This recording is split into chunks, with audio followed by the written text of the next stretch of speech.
السلام علیکم ورحمۃ اللہ وبرکاتہ۔ آج میں بہت اہم ٹاپک پر چند باتیں کروں گا، وہ یہ کہ ہم جب رشتہ کرتے ہیں تو کچھ چیزوں کو ہم پیش نظر رکھتے ہیں اور کچھ چیزوں کو ہم بالکل فراموش کر دیتے ہیں، نہ اس کے بارے میں کچھ سوچتے ہیں، نہ کبھی غور کرتے ہیں، نہ پوچھتے ہیں، نہ چھان بین کرتے ہیں، کچھ بھی نہیں، بلکہ لگتا ہے آنکھیں بند کر لیتے ہیں جانتے بوجھتے بھی۔ اور وہی سب سے اہم ہے، اور سب چیزوں میں اگر آنکھیں بند بھی کر لی جائیں لیکن اس ٹاپک پر آنکھ کھولنا یہ لازم اور ضروری ہے۔ وہ کیا ہے؟ پہلے تو یہ بات سمجھ لیں کہ ہمارا دین جو ہے یہ ہر موقع پر ہماری رہنمائی کرتا ہے، چاہے وہ زندگی کا کوئی بھی موقع ہو، کوئی بھی شعبہ ہو۔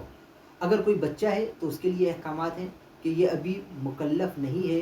ابھی اس پر کوئی چیز فرض نہیں ہے، واجب نہیں ہے، ابھی یہ بچہ ہے، بالغ ہو گیا تو احکامات ہیں۔ اب اس کو شادی کرنی ہے تو احکامات ہیں کہ اب شادی کس طرح کرے گا، ہر چیز میں احکامات ہیں، جوانی ہو، بڑھاپا ہو، مر گیا، مرنے کے بعد کے احکامات، قبر میں رکھنے، ہر چیز میں ہمارا دین اتنا مبارک ہے کہ ہمیں مکمل رہنمائی دیتا ہے کہ کس طرح کیا کرنا ہے۔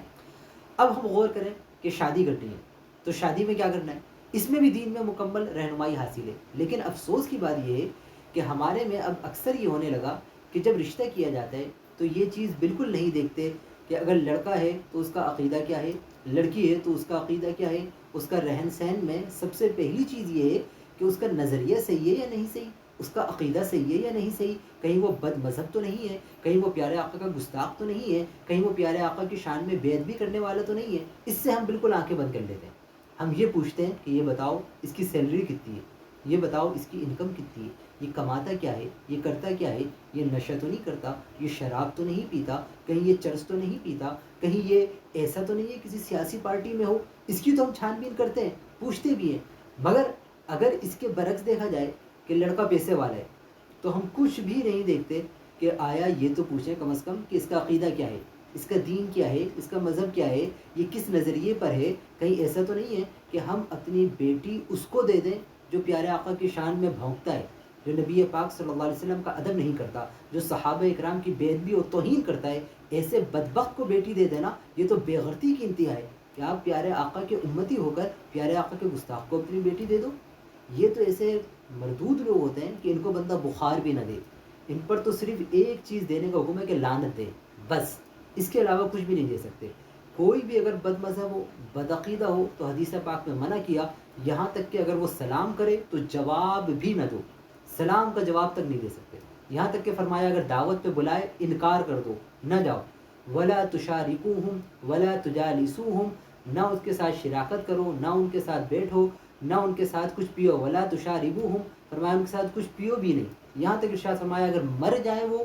جنازے میں بھی نہ جانا، مرنے کے بعد ان کے لیے دعائیں مغفرت بھی نہ کرنا۔ کیوں کہ یہ پیارے آقا کے گستاخ، بے ادب، توہین کرنے والے ہیں، تو ان سے کوئی تعلق نہیں ہو سکتا۔ لیکن افسوس کی بات کہ جن کو بخار نہیں دینا چاہیے، ہم اپنے جگر کا ٹکڑا، اپنی بیٹیاں ایسے بدبخت ہو دے۔ جو بھی ایسا کرتا ہے وہ اپنی دنیا و آخرت تباہ و برباد کر لیتا ہے، اپنی نسلیں برباد کر لیتا ہے کہ ہماری نسلیں معاذ اللہ ایسی ہو جاتی ہیں بعد میں کہ وہ بد مذہب ہو گئی، جو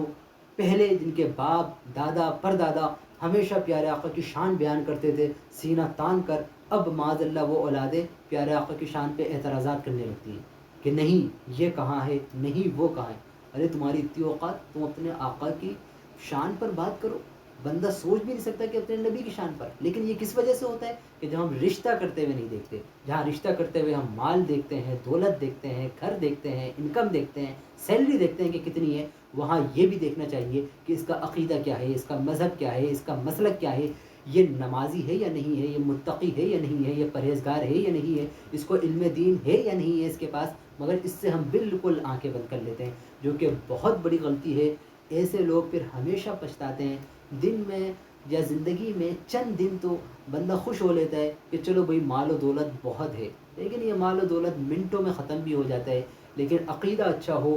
مسلک اچھا ہو، پیارے آقا سے نسبتیں اچھی ہوں، پیارے آقا سے محبت اچھی ہو تو یہ کبھی ختم نہیں ہوتی، یہ ساتھ رہتی ہیں سینے میں، تو انسان کے جسم کو بھی منور کرتی ہیں، اس کے دل کو بھی منور کرتی ہیں، یہاں تک کہ بندہ اس محبت کو لے کر قبر میں جائے تو قبر کو بھی منور کر دیتی ہیں۔ تو اس لیے اس کو ہمیشہ یاد رکھیں، جب بھی رشتہ کریں کبھی بھی کسی بد مذہب بد عقیدہ سے نہ کریں، چاہے وہ اگر اولیاء اللہ کا گستاخ ہے تب بھی اس پہ لعنت بھیجیں، صحابہ اکرام کا خاص کر پیارے آقا کا تو اس سے کسی قسم کا رشتہ جائز نہیں۔